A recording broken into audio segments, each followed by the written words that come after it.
მიუხედავად იმისა, რომ საინფორმაციო გადაცემებში ნაჩვენები მსოფლიო გაგიჟდა და თვითგანადგურებისკენ ისწრაფვის, ციფრულ დაიჯესტში ჩვენ შევეცდებით მოგიყვეთ იგივე სამყაროს პროგრესის შესახებ. გამარჯობა.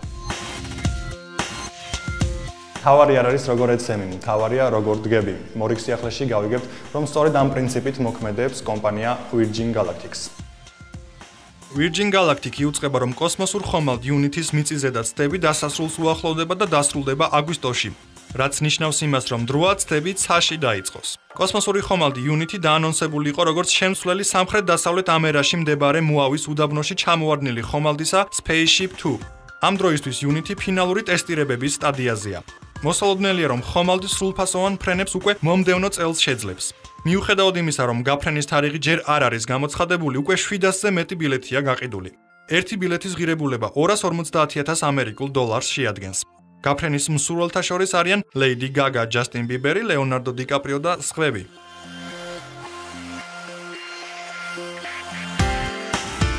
თვითმფრინავი და მატარებელი ორი ერთში არც თუ ისე მარტივი წარმოსადგენია, თუმცა ვინ თქვა, რომ ტექნოლოგიები და ახალი პროექტები ჩვენი წარმოსახვის უნარს არ უნდა ცდებოდეს. სწორედ ამიტომ არის ეს ყველაფერი საინტერესო, რა. წარმოიდგინეთ თქვენი მომავალი, რომელშიც თვითმფრინავი ამასთანავე მატარებელი იქნება. 3 სალონ ვაგონი უმაგრდება სატრანსპორტო საშუალების საავიაციო ნაწილს, მაგრამ შესაძლებელია მისგან მოიხსნას და გამოყენებული იქნეს როგორც სარკინიგზო ვაგონი. ამ შემთხვევაში მგზავრებს არ მოუწევთ აეროპორტიდან ქალაქამდე თვითონ მისვლა. საოცარი ტრანსპორტი მათ თავად მიიყვანს. ეს პროექტი სახელწოდებით Clip Air შვეიცარიელი მკვლევარების კონსორციუმით იყო წარმოდგენილი. თავისი არსით Clip Air არის 4 ნაწილისგან შემდგარი მოდულური თვითმფრინავი. 3 მათგანი სალონიან კაფსულაა, რომლებიც მგზავრებისთვისაა განკუთვნილი და ამავდროულად საწვავი და ტვირთი გადააქვს. სატრანსპორტო საშუალების მეოთხე შემადგენელი ნაწილი გახლავთ თვითონ თვითმფრინავი კაბინითა და ძრავით. ეს ყველაფერი საკმაოდ შთამბეჭდავად გამოიყურება. შესაძლებელია მას მოხსნა კაფსულები და თვითმფრინავი უკვე რკინიგზაზე განაგრძობს სვლას. მკვლევარებს ესმით, რომ კონკრეტულ შემთხვევაში საუბარი არ არის მხოლოდ კონცეფტზე, რომელიც უახლოეს მომავალში რეალობად იქცევა. სამუშაო ჯგუფის საიტზე აღნიშნულია, რომ ასეთი სამკაფსულიანი სატრანსპორტო საშუალების გამოყენება შესაძლებელი იქნება 40-50 წლის შემდეგ, რადგან საუბარია კვლევით პროექტზე, რომელიც აფართოვებს აზროვნების თვალსაჩინოს და საშუალებას იძლევა ახლებურად შევხედოთ არსებული ტექნოლოგიების გამოყენებას.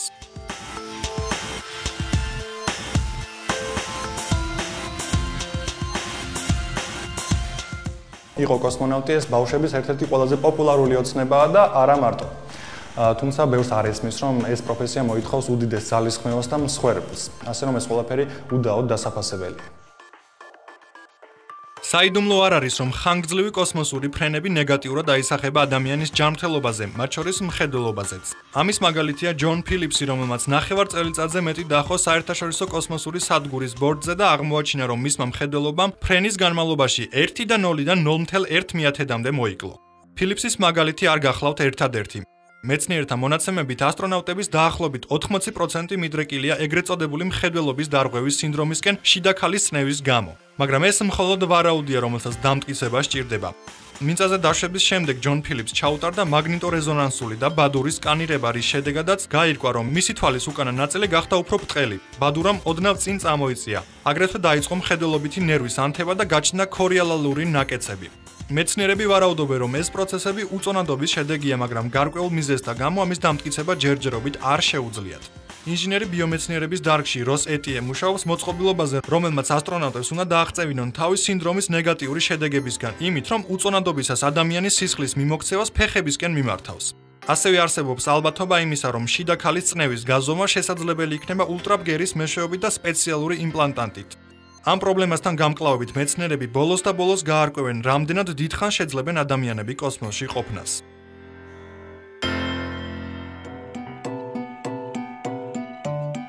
გლაუკომა არის დაავადება, რომელიც საბოლოო ჯამში სრული სიბრმავის მიზეზი ხდება. მეცნიერები დღემდე ცდილობენ ეფექტური მკურნალობის საშუალების პოვნას და ბოლო პერიოდში გარკვეულ წარმატებებსაც მიაღწიეს. ნახოთ. გლაუკომასგან მთელს მსოფლიოში ტანჯება 70 მილიონზე მეტი ადამიანი. დღესდღეობით არ არსებობს ეფექტური საშუალება ამ დაავადების წინააღმდეგ. დაავადებისა, რომელიც იწვევს მხედველობითი ნერვის ატროფიას და საბოლოო ჯამში მხედველობის მთლიანად დაკარგვას. გლაუკომის მკურნალობის ხერხებს მრავალი ქვეყნის მეცნიერი იკვლევს. ზოგიერთმა მათგანმა ამ სარბიელზე გარკვეულ წარმატებასაც მიაღწია. მორიგი სასიხარულო ინფორმაცია ისმის კალიფორნიიდან, სადაც სტენფორდის უნივერსიტეტის მკვლევართა გუნდმა შეძლო ნაწილობრივ დაებრუნებინა მხედველობა ლაბორატორიის ბრმა თაგვებისთვის.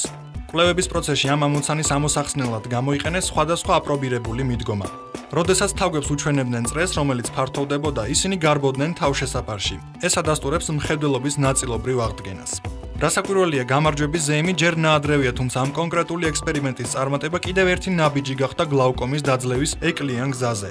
შესაძლოა გავიდეს წლები, სანამ ჩვენ მივიღებთ უნივერსალურ წამალს სიბრმავეზე, მაგრამ მსგავსი პატარა მეცნიერული გამარჯვებები ნათელი მომავლის იმედს უსახავს მილიონობით ადამიანს მთელი მსოფლიოს მასშტაბით.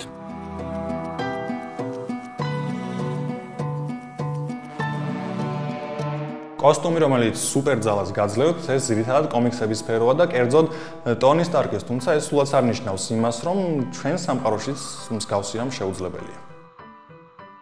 შვედური კომპანია BioServos, General Motors-ის და NASA სპეციალისტებმა შექმნეს Power Glow-ის რობოტი ხელთათმანი, რომელიც ქარხნების მუშებს მისცემს შესაძლებლობას ნახევარი ძალით შეასრულონ ჩვეულებრივი საწარმოო ოპერაციები.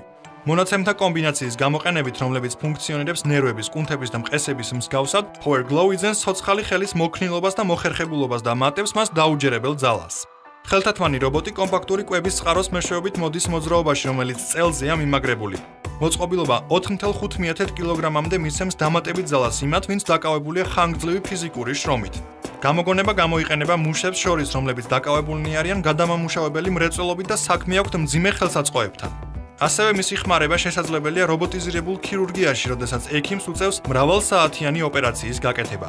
მოწყობილობამ გააერთიანა საუკეთესო ტექნოლოგიები, რომლებიც პროექტის ყველა მონაწილეს გააჩნია. როგორც განაცხადეს, უკვე უახლოეს მომავალში მუშები მიიღებენ წარმოებაში Power Glow-ის ხელთათმანებს.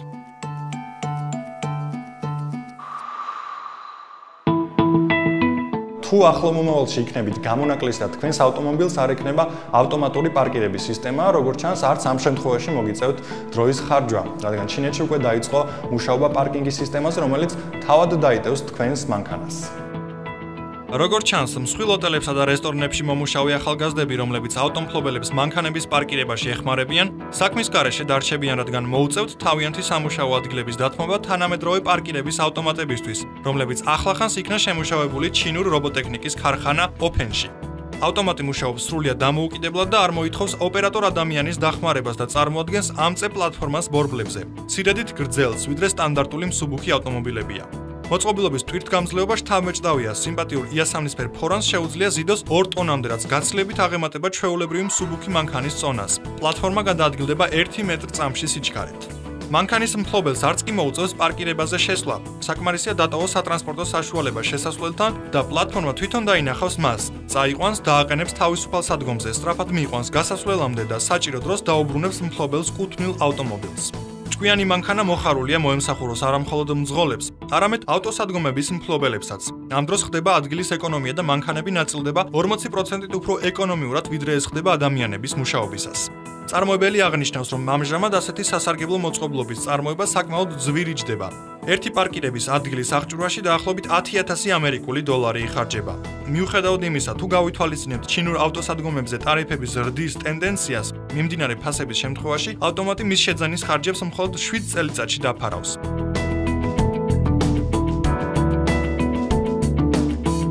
თუ ზაფხულის და ზღვის მხიარული ამბების მოყოლისას მაინც ცევდიანად გახსენდებათ საყვარელი დაკარგული ნივთები, შესაძლოა გამოგონებამ, რომელზეც ახლა ვისაუბრებთ, ამ უსიამოვნო დეტალისგან გიხსნათ. ცხელი ზაფხულის დროს პლაჟზე ყოფნისას ადამიანები ძალაუნებურად დუნდებიან, ანელებენ ყურადღებას პირადი ნივთების მიმართ, რითაც ბოროტმოქმედები სარგებლობენ.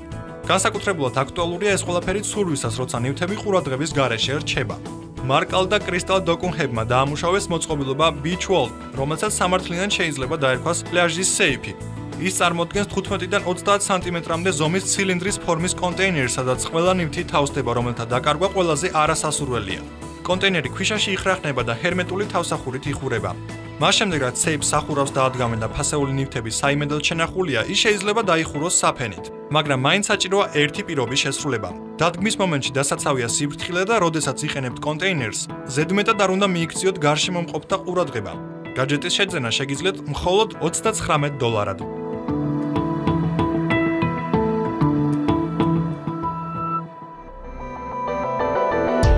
რომანტიული საღამოების ერთ-ერთმა მნიშვნელოვანმა ატრიბუტმა სანთელმა შესაძლოა ადგილი დაუთმოს პროექტს, რომელიც ახლახანს გამოჩნდა Kickstarter-ზე და გამოიყურება ძალიან ლამაზად და პრაქტიკულად. ნახოთ. სანათი დიმო სულ ახლახანს გაჩნდა Kickstarter-ზე და უკვე მოასწრო პოტენციური მყიდველების დაინტერესება თავისი ვიზუალით. ის საკუთარ თავში აერთიანებს ორ თითქოს შეუთავსებელ კომპონენტს: ფრანგულ წნეხს, ყავისთვის და სამაგიდო სანათს. ამ მოწყობილობის კონცეფცია საკმაოდ უბრალოა. დიმო შედგება პლასტიკის მილისგან, რომლის ტორში განლაგებულია დისკები. ზედა დისკი ასრულებს თავისებური დგუშის ფუნქციას. იმისთვის, რომ შუქი გამოირთოს, საჭიროა, რომ დავაჭიროთ ქვემოთ, საყრდენამდე. სულ სხვა სურათს ვიღებთ, როცა დგუში იწევა. შუქი მაშინვე ინთება. დგუშის აწევის შედეგად თანდათან მოცულობა შეიზრდება. დიმოს ჩართვისას და გამორთვისას თქვენ უთუოდ გიჩნდება შეგრძნება, რომ თამაშობთ შუქთან, თითქოს ეს სითხე იყოს. სინათლის წყარო არის კოლბის ქვედა ნაწილში განლაგებული სინათლის დიოდი. დგუშის მეშვეობით შესაძლებელია სიმაღლისა და შუქის ნაკადის ინტენსივობის რეგულირება. დიმო გამოდის ორი ვერსიით: კლასიკური დგუშით და დამატებითი სხვადასხვა გაფორმებებით, სადაც დგუშის ნაცვლად შეიძლება იყოს შტოფირი. ხელსაჭიდი გამზადებულია სამ ფერში: წითელში, თეთრში და ყვითელში. ამჟამად დიმოს შეკვეთა შესაძლებელია Kickstarter-ზე $62. პროგნოზირებადი ფასი $100.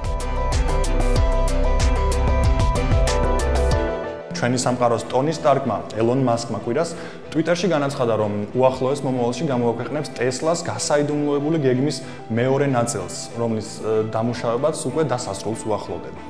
ნახოთ. Tesla Motors-ის გენერალურმა დირექტორმა ელონ მასკმა კვირას Twitter-ში განაცხადა, ზრახვაზე უახლოეს მომავალში გამოაქვეყნოს თავისი გასაიდუმლოებული გეგმის Tesla-ს მეორე ნაწილი, რომლის დამუშავება დასასრულს უახლოვდება. მუშაობ ზესაიდუმლო გენერალურ გეგმაზე Tesla-სთვის, ნაწილი მეორე. იმედი მაქვს, რომ კვირის ბოლოს გამოაქვეყნებ. სოციალურ ქსელში ეს განცხადება გამოქვეყნდა ორი ავარიის შემდეგ, რომელიც კომპანიის ელექტრომობილებს მოუვიდათ. აგრეთვე მას შემდეგ, რაც გაჩნდა კითხვები მასკის გეგმის შესახებ გააერთიანოს Tesla მზის ბატარეის მწარმოებელთან Solar City Corp. 1 ივლისს Tesla Model X-ის მძღოლი პენსილვანიაში შეეჯახა გზის გამყოფს. სამგზავრო მოძრაობის უსაფრთხოების ნაციონალურმა ადმინისტრაციამ გასულ კვირას გამოაცხადა ავარიის გამოძიების დაწყება. იმისთვის, რომ გაერკვია იმ დროს გამოყენებული იქნა თუ არა ავტოპილოტი.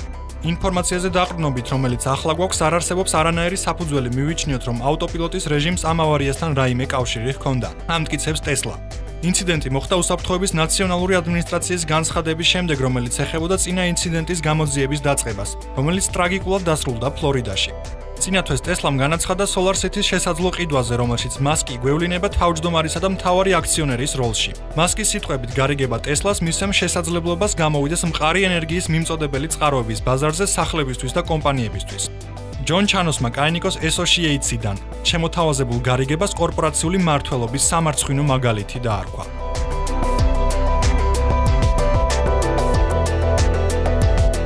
როგორც იქნა გეიმერების მტანჯველი ლოდინი დასასრულს უახლოვდება და ერთ-ერთი ყველაზე სასურველი თამაში No Man's Sky მალე გამოვა და გაახარებს მათ გულებს და იმედია მოლოდინსაც გაამართლებს.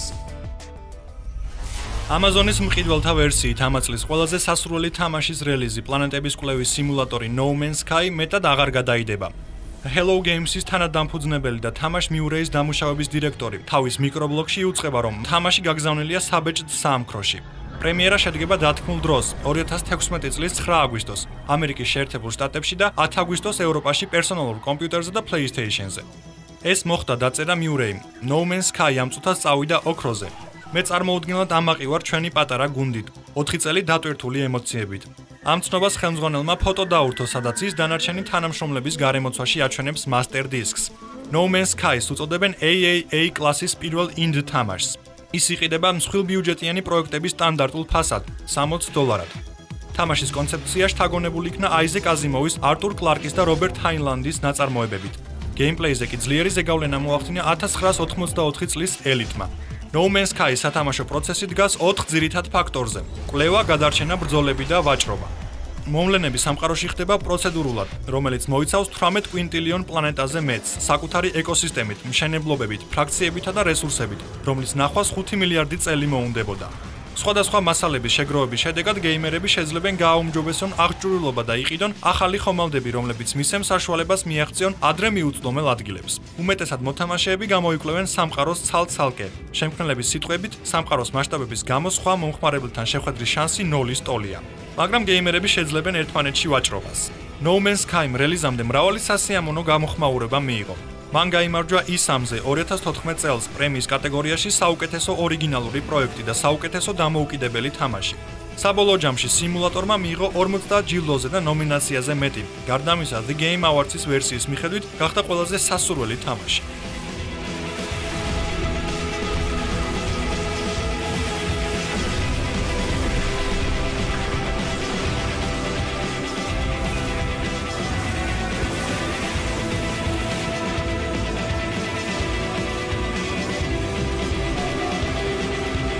ზაფხული მშვენიერი დროა იმისთვის, რომ მიიღოთ დიდი რაოდენობით ინფორმაცია, ასე რომ მხოლოდ ერთი კვირით გემშვიდობებით.